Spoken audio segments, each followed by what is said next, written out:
죽은 남편과 똑같이 생긴 시아주버님, 뺑소니 사고 뒤에 숨겨진 산재 미처리 비리 폭로, 남편의 장례식 후 남편의 회사 사장은 산재 처리를 거부하며 위로금 200만 원을 던져줬습니다. 철제 더미에 깔린 건 우연한 사고라면서요. 절망에 빠진 제 앞에 죽은 남편과 똑같이 생긴 아주버님이 나타났습니다. 그리고 그 아주버님은 남편의 억울한 죽음 뒤에 숨겨진 회사 비리를 단번에 무너뜨렸습니다. 안녕하세요. 저는 40대 여자 이유나입니다. 저는 결혼을 좀 일찍 했어요. 남편 박현우는 제가 일하던 김치 공장 인근에서 용접공으로 일을 하던 남자였는데 가난했지만 저밖에 모르던 선량한 사람이었습니다. 남편과 제가 회사가 가깝다 보니 종종 인근 식당에서 한 번씩 마주치곤 했는데 선량해 보이는 미소가 자꾸 눈길이 가던 사람이었어요. 그런데 어느 날 계산을 하려고 보니 식당 주인 아저씨가 그러는 거예요. 저 용접공 아저씨가 내고 갔어. 아까 저쪽에서 밥 먹고 있던 그 남자요. 평소엔 서너새 물이 와 다니더니 그날은 어떤 일인지 혼자 밥을 먹으러 왔더라고요. 저랑 공장 언니가 먹은 밥값을 내고 갔더니 무슨 뜻인가 싶기도 하고 혹여나 제가 아니라 언니에게 관심이 있는 걸 수도 있으니 너무 오버는 하지 말자 싶었어요. 그리고 며칠 뒤 또 같은 식당에서 그와 마주쳤습니다. 어쨌든 밥을 얻어먹은 입장이니까 감사히 인사라도 전할 겸 말을 걸었어요. 안녕하세요. 지난번에 저희 밥값을 내주셨다고. 응? 아닌데요? 아니라고요? 아닌데 주인 아저씨가 그쪽이 내주셨다고 그랬는데. 아, 제가 그럼 착각을 했나 보네요. 잘못 낸 거예요. 신경 쓰지 마세요. 분명 그날 혼자 밥 먹는 걸 제가 봤는데 2인분의 값을 착각해서 더 냈다는 게 이해가 가지 않더라고요. 아무튼 딱 잘라서 말한 뒤 고개를 돌려버리던 그에게 더 할 말은 없었습니다. 대신 전 그날 그 남자의 밥값을 내주고 갔습니다. 물론 그 남자와 같이 온 다른 동료의 밥값도요. 그 후 일주일이 지나도록 그 남자를 식당에서 볼 수 없었어요. 제가 괜히 오지랖을 떨었나? 내가 밥값을 내준 게 부담스러웠나? 별 생각이 다 들더라고요. 그러던 어느 날이었습니다. 밥을 먹고 나오는데 그 남자가 눈에 안대를 한 채 식당 밖에 서 있더라고요. 깜짝 놀라서 무슨 일이냐고 말을 걸 뻔했지만 참았습니다. 그냥 가볍게 목 인사만 하고 지나가려는데 그 남자가 절 부르더라고요. 저기요. 저 부르셨어요? 동네 언니는 눈치껏 먼저 가겠다고 하더니 자리를 비켜주었고 우리는 한동안 어색함에 말을 잇지 못하고 있었습니다. 결국 다시 말을 꺼낸 건 저였어요. 눈은 왜 그래요? 용접하다가 실수로 많이 다친 거예요? 아니요. 흔히 있는 일이에요. 제가 아직 미숙해서 그래요. 그리고 또다시 정적이 흘렀죠. 답답해서 못 참겠더라고요. 전 왜 부르신 건데요? 아, 그게? 그는 한참을 주저하다가 말했습니다. 그때 밥값 감사합니다. 그런데 그게 다더라고요.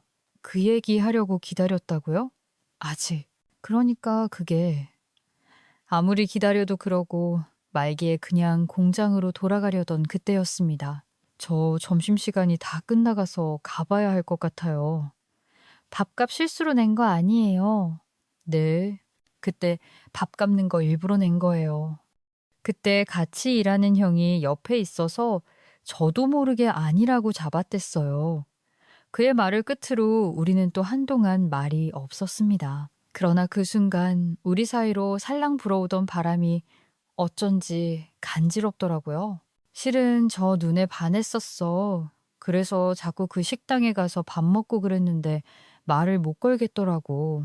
그래서 한 번은 형들이 다른 데 가서 밥을 먹자고 그러길래 할 일이 있다고 둘러대고 혼자 그 식당으로 간 거지. 마침 당신이 있기에 너무 좋아서 대뜸 밥값부터 내버리고 온 거야. 하여튼 쑥맥이야. 밥값만 내고 가면 어떡하냐. 내가 말 거니까 정직하고 실수를 한 거라고. 그러길래 내가 아니라 나랑 같이 다니는 언니한테 관심이 있나 했네. 절대 아니야. 난 처음부터 끝까지 당신만 보였어. 앞으로도 그럴 거야. 그렇게 우린 자연스럽게 연인이 되었고 결혼까지 하게 됐습니다. 서로 직장이 가까우니까 출근도 같이 하고 시간이 맞으면 퇴근도 같이 했습니다. 그렇게 알콩달콩 지내던 중에 불현듯 시어머니가 마음에 걸리더라고요. 여보, 어머니 나이도 많으신데 우리가 모셔야 하지 않을까? 당신 힘들지 않겠어? 힘들게 무슨. 그리고 아이 낳으면 어머니 도움도 종종 필요할 거야. 그때 가서 합치느니 지금부터 합쳐서 같이 사는 것도 괜찮을 것 같아. 나도. 그래주면 고맙지. 사실 어머니가 늘 걱정이었거든. 그렇게 우리는 합가를 해 시댁으로 들어갔어요. 시어머니 강영미도 남편처럼 워낙 선량한 분이었어요. 어머니, 저녁 다 차려놓으신 거예요? 제가 해야죠.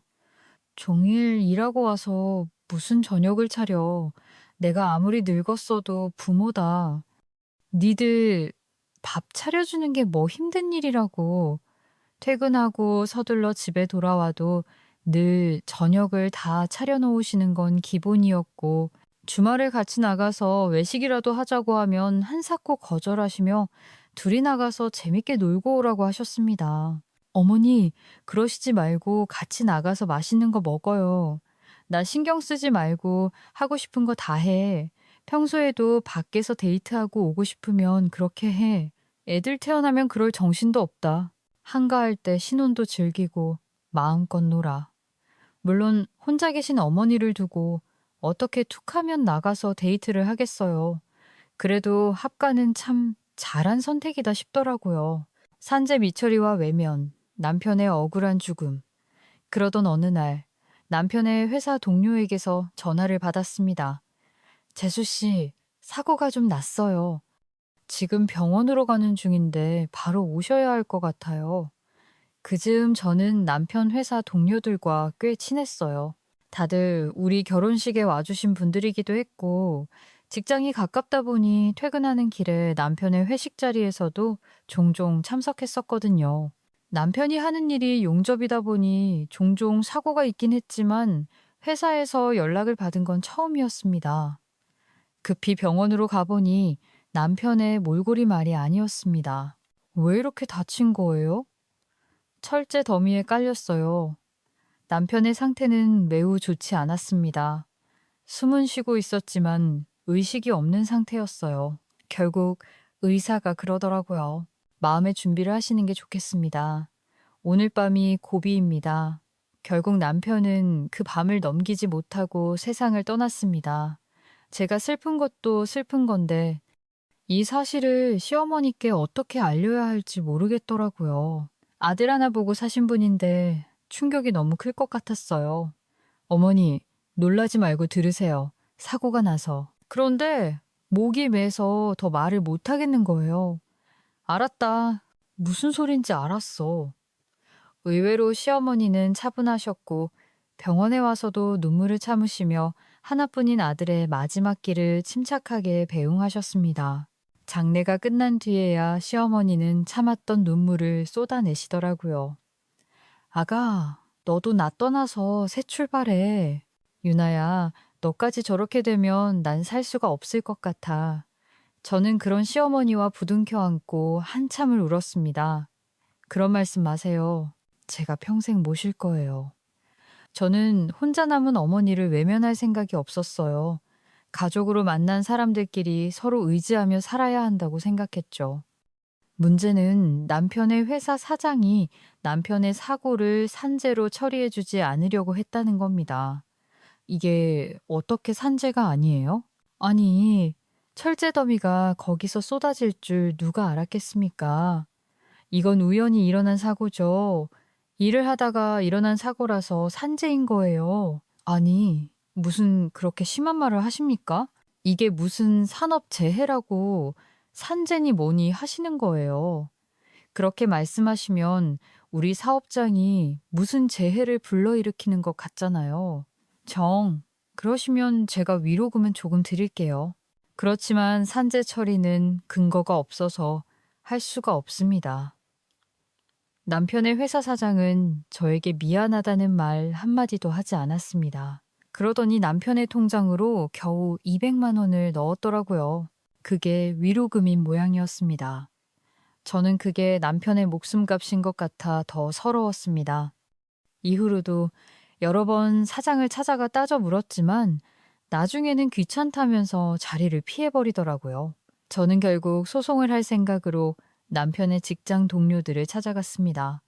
증언 좀 해주세요. 변호사하고 상담하고 왔는데 남편이 사고를 당한 구역이 CCTV도 없는 사각지대라서 동료들의 증언이 필수적이래요. 증언이요? 아주. 근데 제가 사고 당하는 순간을 목격한 게 아니라서 남편과 함께 밥도 먹고 우리 결혼식에도 왔던 직장 동료들이 전부 발뺌을 하는 겁니다. 그래도 철제에 깔린 건 보셨잖아요. 아직 그게 저는 구출할 때 봤죠. 아니지, 구출한 다음에 봤어요. 그래서 이게 증언이 될지 모르겠네요. 다른 동료들을 찾아가 봤지만 마찬가지였습니다. 졸자가 무너지는 소리에 놀라서 가보긴 했는데 제가 갔을 때는 구출되고 있었어요. 철제 무너지는 소리에 가보셨다면서요? 그렇죠. 근데 제가 다른 일을 하고 있었으니까 일을 다 마치고 갔죠. 그래서 헷갈린 건 못 보셨다는 거예요? 그럼 119가 올 때까지 우리 남편은 거기 계속 깔려 있었다는 거네요. 아니, 그건 저도 모르죠. 아무튼 저는 못 봤습니다. 나중에는 기가 차서 그들에게도 따져 묻게 되더라고요. 이봐요. 당신 사람이야? 사장이 시킨 거죠? 증언하지 말라고. 질문에 담은 한숨이 진하게 묻어나왔습니다. 한 사람이 직장에서 일하다가 가족들과 인사도 못하고 세상을 떠났어요. 같이 일한 동료였잖아요. 그런데 이렇게 나온다고요? 그래서 재수 씨, 왜 자꾸 저한테 그러세요? 살 사람은 살아야죠. 이건 언제든 그쪽한테도 일어날 수 있는 사고잖아요. 이렇게 처리해버리면 나중엔 당신들도 산재 처리 못 받는다고요? 아무리 호소를 해도 그들은 자기는 모른다는 태도로 일관했습니다. 변호사를 찾아가 봤지만 동료들의 증언이 없으면 승산이 없다고 하더라고요. 남편분이 살아계신다면 어떻게든 산재 처리를 하는 게 더 낫겠지만 승산이 없는 소송을 해봤자 패소하면 돈만 더 날리게 되잖아요. 차라리 위로금을 더 받는 쪽으로 제가 합의를 진행해보면 어떨까요? 그 회사도 소송 걸려서 좋을 건 없을 거예요. 그 즈음 전 너무 지쳐 있었어요. 변해버린 남편 동료들의 태도로 인해 사람이라면 진절머리가 나는 지경이었죠. 저는 알아서 처리해달라고 한 뒤 집으로 돌아왔습니다. 그런데 남편과 함께 쓰던 방, 거실, 부엌까지 모든 흔적이 너무 고통스럽더라고요. 일하다가 하루아침에 세상을 떠났는데 누구 하나 남편의 편을 들어주지 않는 현실에 더 힘들었던 것 같아요. 저는 결국 시어머니에게 부탁했습니다. 어머니, 저 당분간만 좀 나가서 지낼게요. 이 집에 있으니까 계속 남편 생각이 나서 못 견디겠어요. 그 일 생각만 하면 너무 서럽고 억울하고 보고 싶고 그래요. 이대로는 제대로 살 수가 없을 것 같았습니다. 그래, 네 마음 다 안다. 너 편해질 때까지 얼마든지 그렇게 해. 배달기사의 재회, 죽은 남편과 똑같이 생긴 남자. 저는 오래 다녔던 김치 공장에 휴직계를 냈습니다. 만나는 사람마다 저를 위로하는데 나중에는 그게 더 곤혹스럽더라고요. 이후 먹고 살기 위해 시작한 일이 배달 일이었습니다. 배달 기사로 일을 하던 어느 날 익숙한 번호로 배달 주문이 왔기에 가분이 시댁이더라고요. 하이바를 쓴 채 초인종을 누르자 웬 남자의 목소리가 들렸어요. 왜 이렇게 늦어요? 음식을 받으러 나온 남자를 보는 순간 저는 화들짝 놀라고 말했습니다. 죽은 남편이 제 앞에 있었으니까요. 사실 배달 일을 시작하게 된 건 자연스러운 선택이었어요. 저희 친정이 중국집을 했거든요. 어릴 때부터 자연스럽게 배달 일을 도왔고 오토바이도 탈 줄 알았습니다. 김치 공장을 관둔 뒤 한동안 친정에 가 있었는데 놀면 뭐 하나 싶어 배달을 대신 다녀오겠다고 했거든요. 배달을 위해 오랜만에 오토바이를 탔는데 속이 다 뻥 뚫어지더라고요. 비로소 그동안에 쌓여있던 스트레스가 좀 풀리는 것 같았습니다. 그렇게 마음을 좀 추스른 뒤 원래 살던 동네로 돌아왔지만 김치 공장을 다녔다가는 다시 속이 꽉 막힐 것 같았어요. 결국 전 김치 공장에 사직서를 제출했습니다. 아니, 그동안 일 잘했잖아. 조금만 더 있으면 관리직으로 올라갈 수 있는데 관두겠다고? 네, 다른 일 하려고요. 이제 남편도 없는데 어쩌려고 그래. 좀 더 쉬고 싶으면 쉬다 와도 되니까 퇴직은 좀 더 생각해봐. 아니에요. 다시 돌아오지 않을 것 같아요. 자꾸 제자리 비워두는 것도 민폐고, 이제는 제가 하고 싶은 거 하면서 살래요. 하고 싶은 게 뭔데? 배달이요. 뭐? 배달? 정확히는 배달이 아니라 오토바이를 타고 싶었어요. 김치 공장을 관둔 뒤 퇴직금을 받아 오토바이를 장만했어요. 그 오토바이로 한동안 전국 일주를 다녔습니다. 넓은 세상에 나가 이 사람 저 사람 만나보니 사람 사는 게 다 똑같더라고요. 남편 잃은 사람, 가족을 잃은 사람, 이런저런 아픈 이야기를 듣다 보니 다시 살던 곳으로 돌아올 용기가 생겼습니다. 그러나 시댁으로 들어가는 건 아직 겁이 나더라고요. 이렇게 홀가분해졌는데 또다시 남편 생각에 마음이 가라앉을 것 같아 무섭더라고요. 그래도 언제까지 시어머니를 혼자 둘 수 없었기에 인근에 임시거처를 마련하고 배달 일을 시작했죠. 그날도 배달 일을 하고 있는데 앞집 배달이 조금 늦어졌어요. 갔는데 시킨 사람이 전화도 안 받고 음식을 맡겨둘 만한 장소가 없더라고요. 그래서 다음 집으로 일단 출발부터 했는데 앞집에서 전화가 온 겁니다. 혹시 배달 오셨어요? 네. 근데 전화를 안 받으셔서 다음 주 먼저 갈 때가 가야 할 것 같아요. 이미 많이 늦어서요. 아니, 우리 집에 먼저인데 다른 집 먼저 가겠다뇨. 당장 가지고 오세요. 저기, 김밥 시키신 거 아니에요? 다음 집은 칼국수라 음식이 불 것 같아서요. 전화 안 받으셨으니까 조금만 양해 좀 해주세요. 아니, 내가 안 받고 싶어서 안 받았어요? 화장실에 있느라 못 받았단 말이에요. 그럼 앞에 두고 갔으면 되잖아요. 공동 현관문이 잠겨 있는데 어떻게 앞에 두고 갑니까? 그러다 분실되면 제 책임이잖아요. 글쎄, 우리 먼저 갖다 주라고요. 알겠습니다. 이런 진상 손님 보는 게 한두 번 있는 일도 아니었고 일단 앞집으로 돌아가는 게 낫겠다 싶더라고요. 그래도 그 다음 집은 배달 시간이 지났는데도 별다른 연락이 없었거든요. 일단 앞집 배달을 마친 뒤 다음 집으로 가는데 마음이 너무 초조했습니다. 메뉴가 칼국수에 만두였는데 다 불었으면 어쩌나 이거 제대로 컴플레인을 받겠구나 싶었죠. 다음 집은 시어머니 댁과 같은 빌라여서 길을 잘 아는 곳이었어요. 빌라 정문에 도착해 구체적인 주소를 확인하던 저는 깜짝 놀라고 말았습니다. 주문한 집이 바로 시댁이더라고요. 어머니가 배달 음식을 드신다고? 지금껏 어머니가 배달 음식 드시는 걸 본 적이 없었기에 설마 시댁에서 음식을 시켰을 거라곤 생각도 하지 못했습니다. 그러고 보니 전화번호도 시어머니의 번호더라고요. 일단 음식을 들고 가서 현관 앞에 서긴 했는데 도저히 초인종을 못 누르겠는 거예요. 그래서 시어머니께 전화를 걸었는데 전화를 안 받으시더라고요. 시댁은 당장이라도 도어락을 열고 들어갈 수 있는 제 집이기도 했어요. 그러나 그 문을 여는 순간 또다시 남편과의 모든 기억이 돌아와 괴로울 것만 같았습니다. 그래도 음식이 더 식기 전에 배달을 해야 했기에 저는 하이바를 벗지 않은 채 초인종을 눌렀습니다. 왜 이렇게 늦어요? 인터폰으로 저를 확인한 건지 웬 남자의 목소리가 버럭 소리치며 문을 열더라고요. 좀 이상했습니다.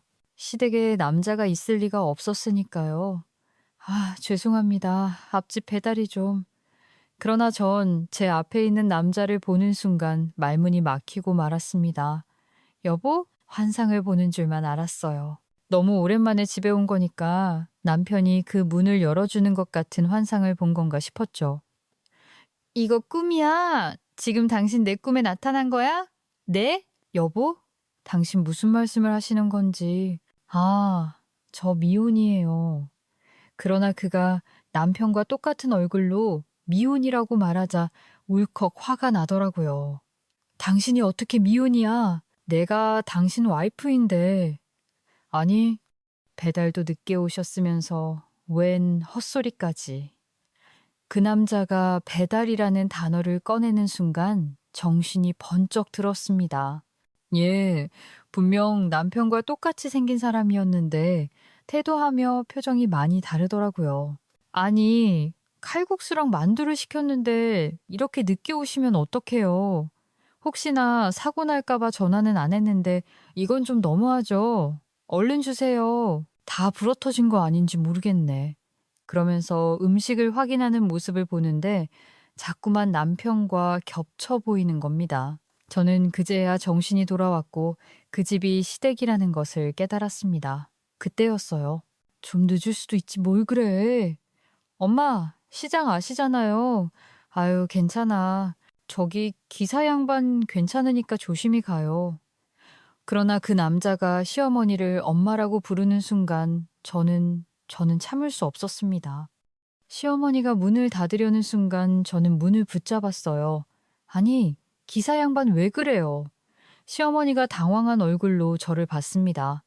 양반이 아닌가? 여자분인 것 같네. 제가 하이바를 벗자 시어머니는 화들짝 놀라셨습니다. 화가? 시어머니의 말에 남편과 똑같이 생긴 그 남자도 저를 봤어요. 다시 봐도 너무 남편과 똑같아서 저는 시어머니를 붙잡고 물었습니다. 어머니, 이게 어떻게 된 거예요?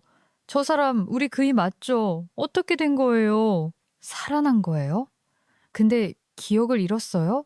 시어머니는 난처한 듯 보였습니다. 30년 만에 돌아온 맏아들, 최성욱. 그게. 말이야, 어머니, 얼른 말해주세요. 저 사람 그이 맞잖아요. 시어머니에게 아들은 남편 하나뿐이었습니다. 그러니 그 사람이 제 남편이 아니고서야 다른 누구라고 설명될 수 있는 상황이 아니었습니다. 얼른 들어와. 내가 다 설명하마. 마침 시댁이 마지막 배달지였습니다. 저는 일단 안으로 들어갔어요.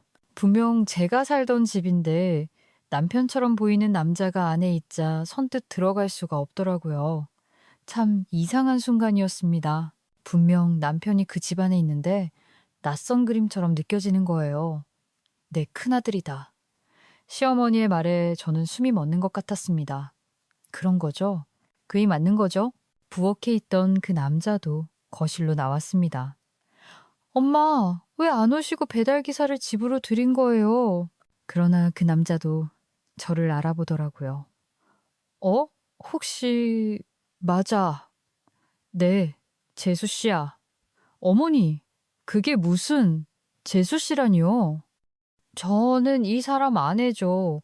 저는 남편이 기적적으로 살아난 거라고 생각했습니다.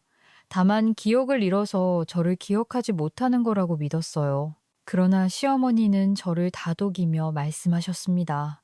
많이 닮았지. 내 큰아들이야. 온몸이 큰아들이라니요. 어머니 아들은 우리 그이 하나였잖아요. 혹시 충격 때문에 뭔가 기억이 잘 안 나세요? 아니야, 나 기억 멀쩡해. 그러자 그 남자가 저에게 다가와 정중하게 인사를 하더라고요. 아까는 헬멧을 쓰고 계셔서 얼굴은 못 알아봤어요. 제 동생은 결혼 사진에서 봤습니다. 처음 뵙습니다. 저는 그 녀석 형이에요. 그러면서 저에게 손을 내미는데 손이 덜덜 떨렸습니다. 여전히 남편이 저에게 손을 내미는 것만 같았거든요. 그 손을 잡는데 알겠더라고요. 그는 제 남편이 아니었습니다. 제 남편은 늘 손이 뜨거운 편이었거든요. 그런데 손이 너무 차갑더라고요. 이거 꿈 아니죠? 꿈 아닙니다. 저 그 녀석 형 맞아요. 그런 얘기들은 적이 없어서. 저는 시어머니를 봤습니다. 시어머니는 눈물을 흘리고 계셨어요. 나도, 둘째도 말을 안 해줘서 그래. 우린 얘가 죽은 줄만 알고 있었거든. 그러니까 진짜로 우리 그이한테 형이 있었다고요? 알고 보니 그 남자는 정말 제 남편의 형, 최성욱이었어요. 우리 집이 워낙 가난했다 보니 큰애가 사춘기 때 방황을 많이 했어. 시어머니의 말씀에 아주버님은 민망한 듯 고개를 숙였습니다. 애가 머리가 똘똘했는데 대학에 보낼 돈이 없었거든. 그땐 나도 혼자 아들들을 키우려니 사는 게 버거울 때였어.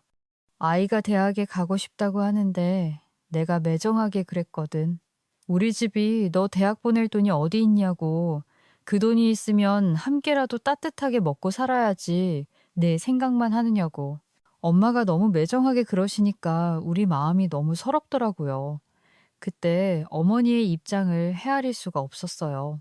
실은 어머니 말씀대로 제가 이기적이었던 거죠. 동생은 못 먹어서 얼굴에 버짐이 피어 있는데 나는 내 욕심껏 살고 싶었으니까요. 그게 어떻게 욕심이야. 그 나이에 갖는 당연한 포부지. 실은 내가 그걸 못 해주니까 속이 상해서 더 뭐라고 했던 거야. 해주고 싶어도 해주겠다는 말을 도저히 할 수 없었거든. 그 후 아주버님은 집을 나가버렸고 이후로 연락이 뚝 끊겼다고 했습니다. 얘가 집을 나가고 1년이 지나고 2년이 지나고 5년이 지나도 연락이 없는 거야. 실종 신고도 하고 다 해봤는데 찾을 수가 없더라고. 결국 나랑 네 남편은 큰애가 세상을 떠났다고 생각했어. 그게 아니고서야 이렇게까지 연락을 안 할 애가 아니었으니까 그 생각만 하면 밤새 우는 날도 많았어. 내가 어디서 고생을 하다가 지도새도 모르게 세상을 떠난 건 아닌가.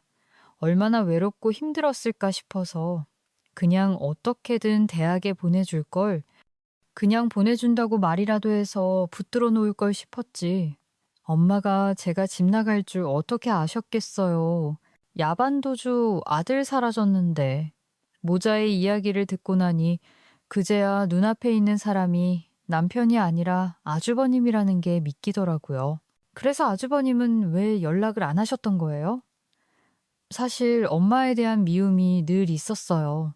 엄마랑 아빠가 같이 트럭을 타고 장사를 다니셨는데 엄마가 운전하고 돌아오는 길에 사고가 나서 아빠가 돌아가셨거든요.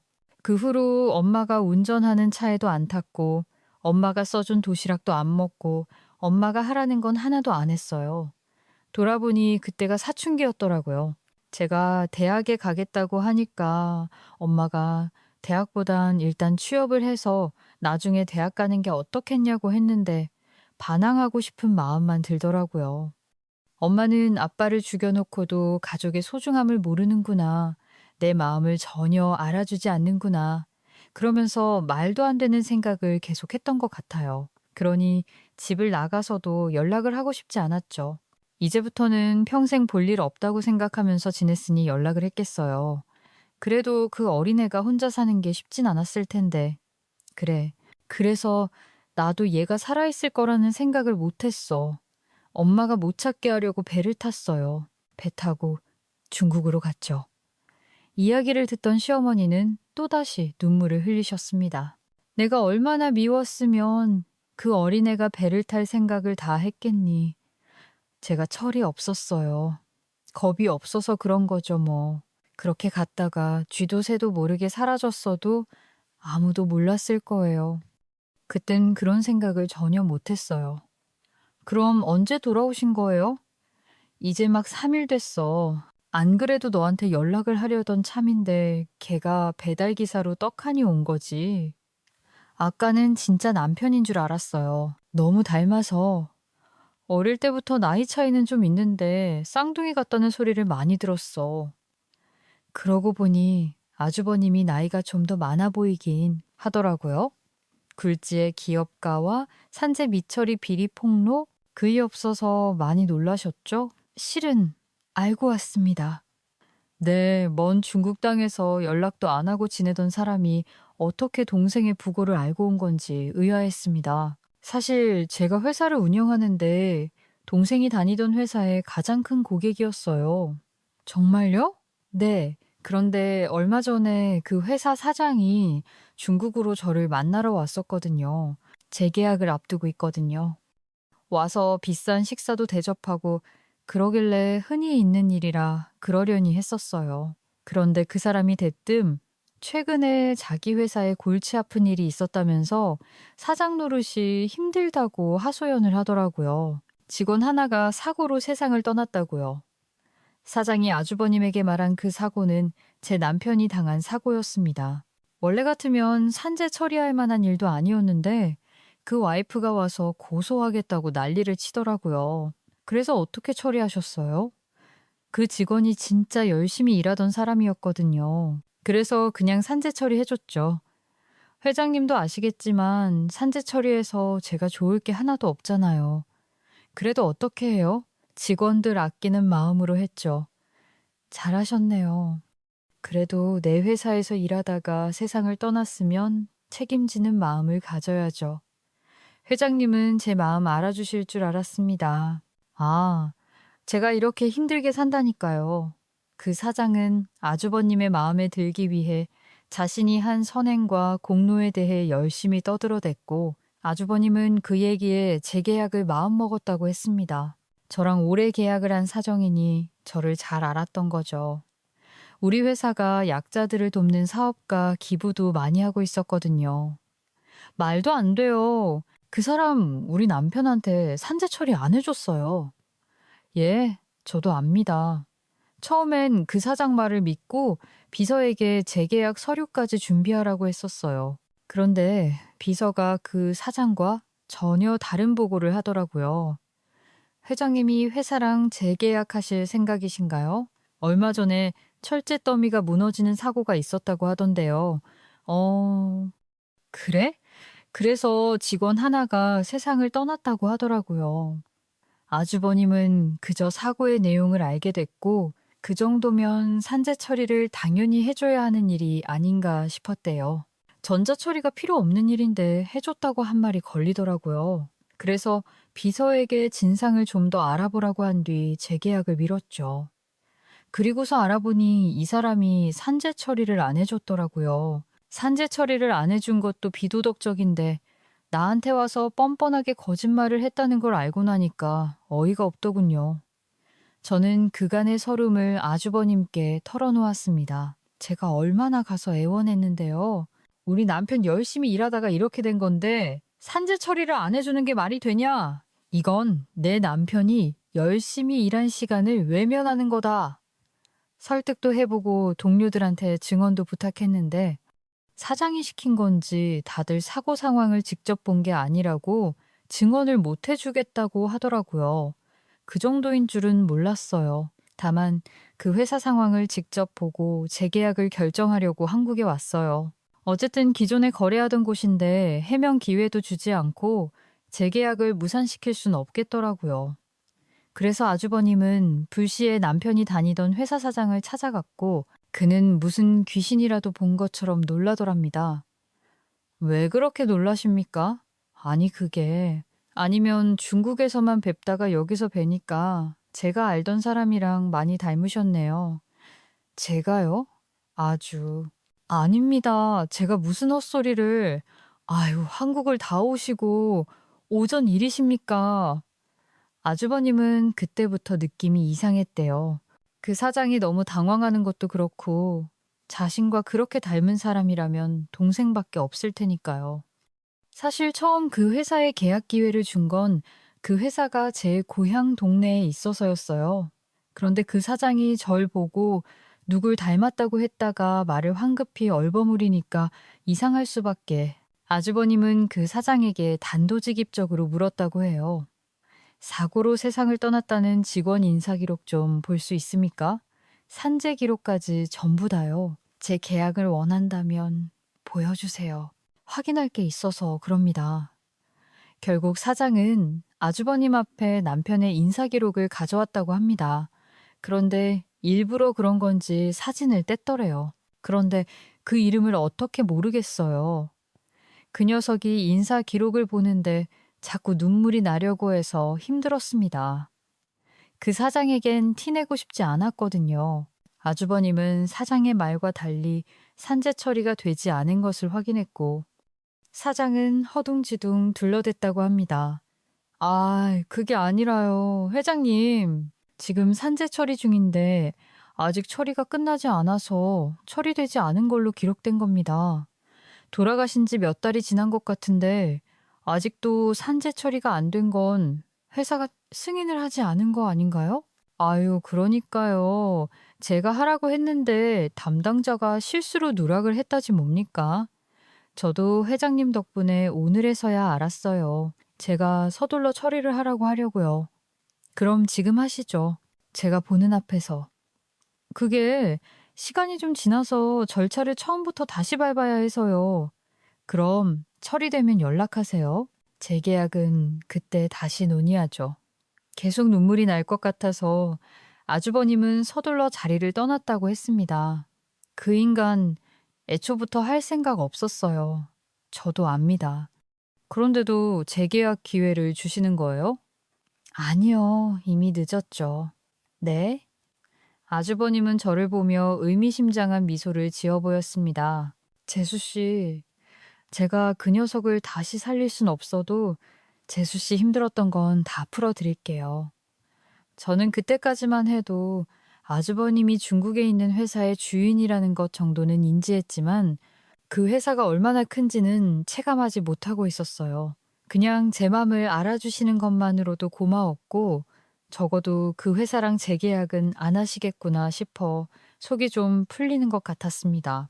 어쨌든 그 일로 그 회사도 큰 고객을 놓쳤으니 손해가 클 거 아니에요. 돈 때문에 산재 처리도 안 해주더니 결국 돈으로 손해를 보는구나 싶었죠. 그날 이후 저는 시댁으로 돌아왔습니다. 아주버님도 당분간은 시댁에서 지낸다고 했지만 일어나 보면 늘 집에 계시질 않더라고요. 사실 저는 아직 궁금한 게 많았어요. 어머니도 꽤 놀라셨겠어요. 갑자기 아주버님이 돌아오셔서 몰라도 말이야. 눈앞에 다시는 못 볼 줄 알았던 큰애가 나타났는데 그 사장님이 보여준 인사 기록에서 보니까 집 주소가 그대로더래. 어머, 그럼 그때부터 계속 이 집에서 사신 거예요? 애가 살아있을 리 없다고 생각하면서도 이사는 못 가겠더라고. 내가 언제라도 찾아올 것만 같아서 그 덕에 다시 만나신 거네요. 근데 어머니는 안 헷갈리셨어요? 전 처음 봤을 땐 진짜 우리 그이인 줄 알았어요. 그래도 내가 엄마잖니? 보는 순간 알겠더라고. 시어머니는 아주버님을 끌어안고 한참을 우셨다고 했습니다. 그래도 하늘이 나를 버리지도 않는구나 싶더라고. 둘째를 잃는 아픔이야 평생 가겠지만 첫째라도 돌아온 게 얼마냐 싶었어. 나는 걔가 동생 간 건 모르고 온 줄 알았는데 이미 알고 있어서 더 놀랐지, 뭐. 오랜만에 배달을 쉬며 시어머니와 그간의 이야기를 나누던 그때였습니다. 모르는 번호로 전화가 오기 시작했어요. 받을까 말까 고민하다가 받았는데 남편이 다니던 회사 사장이더라고요. 제가 만나 뵙고 좀 드릴 말씀이 있는데 회사로 좀 와주시겠습니까? 전 할 말 없는데요. 전 제 문제로 연락드린 거예요. 오시는 게 이득이실 텐데요. 사장은 상당히 건방진 말투였습니다. 그러니까 인심 써드릴 테니까 나더러 와라 이거예요? 솔직히 말해 인심 맞죠. 그동안 그 친구가 열심히 일한 것도 있고 이제라도 처리해드릴까 하고 있으니까 일단 와보세요. 맘 같아선 당장이라도 끊어버리고 싶었지만 가보기로 했습니다. 도대체 무슨 소리를 더 하려고 그러나 궁금하더라고요. 갔는데 사장이 다리를 꼬고 앉아서는 일어날 생각도 안 하는 거예요. 어서 앉으세요. 그러면서 턱 끝으로 소파 자리를 가리키더군요. 기가 안 찼지만 일단 앉았습니다. 산재 처리해 드릴 테니까 사진 몇 장 찍어줄 수 있죠? 곧이어 웬 비서가 사진기를 들고 들어오더라고요. 그럼 찍을까요? 그러나 전 비서에게 가서 사진기를 빼앗았습니다. 아니, 왜 이러세요? 사진 안 찍을 거니까요. 그러자 사장이 버럭 화를 내는 겁니다. 아니, 해달라고 난리칠 땐 언제고 사진 한 장 안 찍겠다는 거예요? 가는 게 있으면 오는 것도 있어야지. 산재 안 받아요? 그럼 됐죠. 저는 그대로 사장실을 나가려고 했습니다. 그제야 사장이 달려와서 저를 붙잡더라고요. 아니, 도대체 왜 이러는 거예요? 사장님이야말로 갑자기 왜 이러세요? 산재 처리할 만한 일도 아니라면서요. 남편 동료들 입단속도 제대로 해두셨던데? 이제 와서 왜 이러세요? 아니, 글쎄, 이제라도 해드린다니까. 아유, 알겠어요. 사진 찍지 맙시다. 그냥 도장만 찍고 가세요. 글쎄, 더럽고 치사해서 안 받는다고요.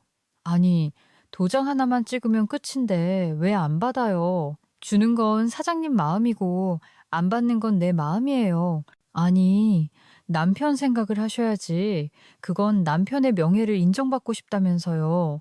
해준다니까요. 사장님이 안 해줘도 우리 남편 열심히 산 거 우리 가족들이 기억하니까 됐어요.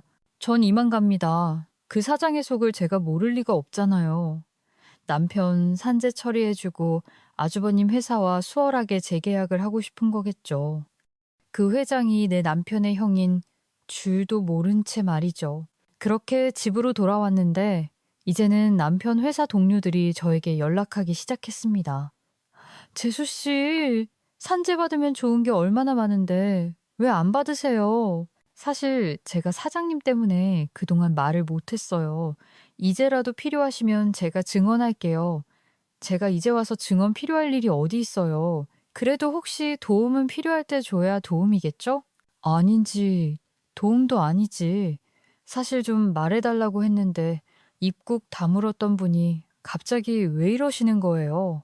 또 다른 동료들도 산재 처리를 받는 게 좋지 않겠냐며 자꾸 훈수를 두기에 전부 번호를 차단해 버렸습니다. 그렇게 애원할 때는 한 번을 안 도와주더니 이제 또 사장이 시키니까 저한테 전화를 건 모양이었어요. 그래도 제가 듣질 않으니까 그 사장이 선물 바구니를 들고 집까지 찾아오더라고요. 아니지, 사장님. 도대체 왜 이렇게까지 하십니까? 저도 며느리도 이제 산재 처리 필요 없다니까요. 어머님, 제가 그 친구를 얼마나 아꼈는지 모르실 겁니다. 예, 전혀 모르겠어요. 예, 이제 와. 이래봤자 달라지는 거 없으니 돌아가세요.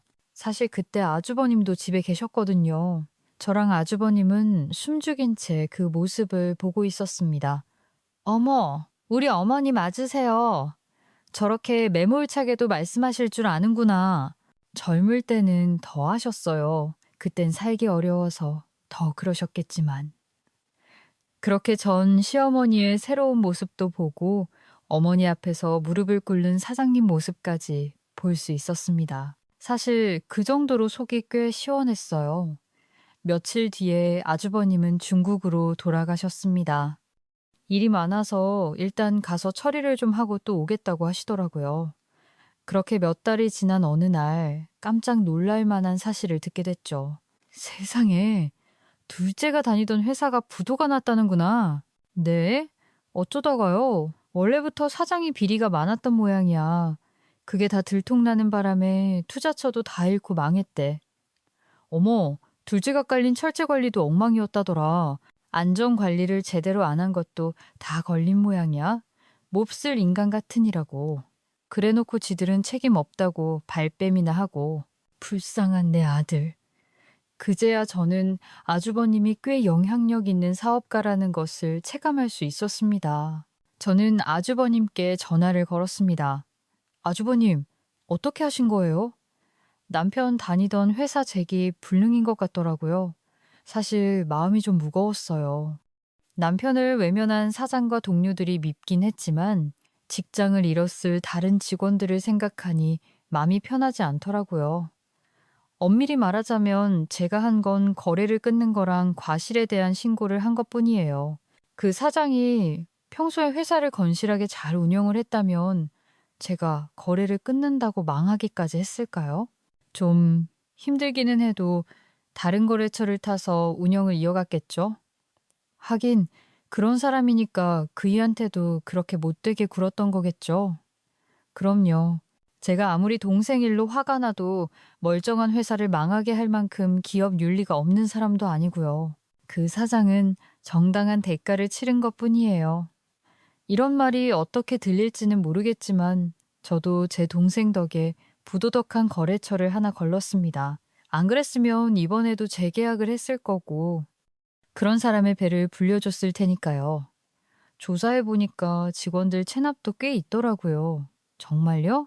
저희 남편은 체납까진 아니었고 좀 늦게 들어온 적은 여러 번 있었어요. 체납은 전에 있었던 일이고 그 직원들은 항의하다 못해 결국 관두고 회사를 나갔더라고요. 그 사장은 과실치사로 감옥에 갈 겁니다. 진짜 나쁜 사람이었네요. 직원들은 뭐 먹고 살려고? 그리고 아직 확정은 아닌데 그 회사 건실한 기업에서 인수해서 운영할 예정이에요. 그럼 전에 있던 직원들도 다시 복직할 수 있을 거고요. 어머, 정말요? 예, 제가 아는 회장님께 부탁을 드렸더니 흔쾌히 인수하시겠다고 하시더라고요. 그렇게 남편 회사의 사장은 악독한 행실에 대한 대가를 치렀고 그 회사를 완전히 떠나게 됐습니다. 그 일이 없었다면 어쩌면 아주버님은 더 오랜 시간 가족에게 돌아오지 않을 수도 있었겠죠. 사실 늘 돌아오고 싶었어요. 다만 떠나 있는 시간이 길어지니까 용기가 나질 않았죠. 동생 덕에 다시 어머니를 찾아올 용기를 낼 수 있었어요. 물론 그 녀석을 다시 못 보게 된 건 여전히 가슴 아프지만요. 조금만 더 일찍 올 거라는 생각을 지울 수가 없어요. 남편의 억울함을 다 풀어주고도 아주버님은 여전히 후회가 남는다고 했습니다. 아주버님은 주어진 환경에서 최선을 다해 사셨고 저희 남편도 그랬어요.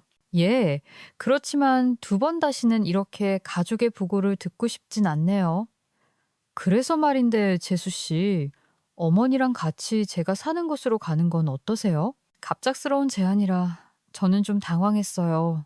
시어머니의 아들이니까 따라가시는 게 당연하겠지만 저는 이제 남편도 없는데 괜한 짐이 될까 걱정이었습니다. 아주버님, 저는 괜찮아요. 어머니만 잘 부탁드려요. 얼마나 다행인지 모르겠어요. 남편 떠나고 어머니한테는 자식 하나 없는 것 같아서 늘 마음이 쓰였거든요. 그래서 제가 평생 모시고 살 생각이었는데 이제야 저도 마음이 좀 편해졌어요. 그러니까 재수 씨도 같이 가주셔야죠. 우리 가족이신데 가서 하고 싶은 일이든 공부든 다 하시고 편하게 누리세요. 제가 뭐든 다 해드릴게요. 결국 저는 시어머니와 함께 아주버님을 따라갔습니다. 많이 고민했지만 그 즈음엔 어머니도 아주버님도 제 가족 같아서 따로 살 생각도 못 하겠더라고요. 그리고 많은 시간이 흘렀네요. 요즘도 가족끼리 종종 얘기하곤 합니다. 남편이 우리 가족을 다시 이어준 거라고요. 그래서 앞으로도 서로 의지하며 더 행복하게 살아가려고요. 함께 할 수 있는 가족이 곁에 있다는 것에 감사하면서요.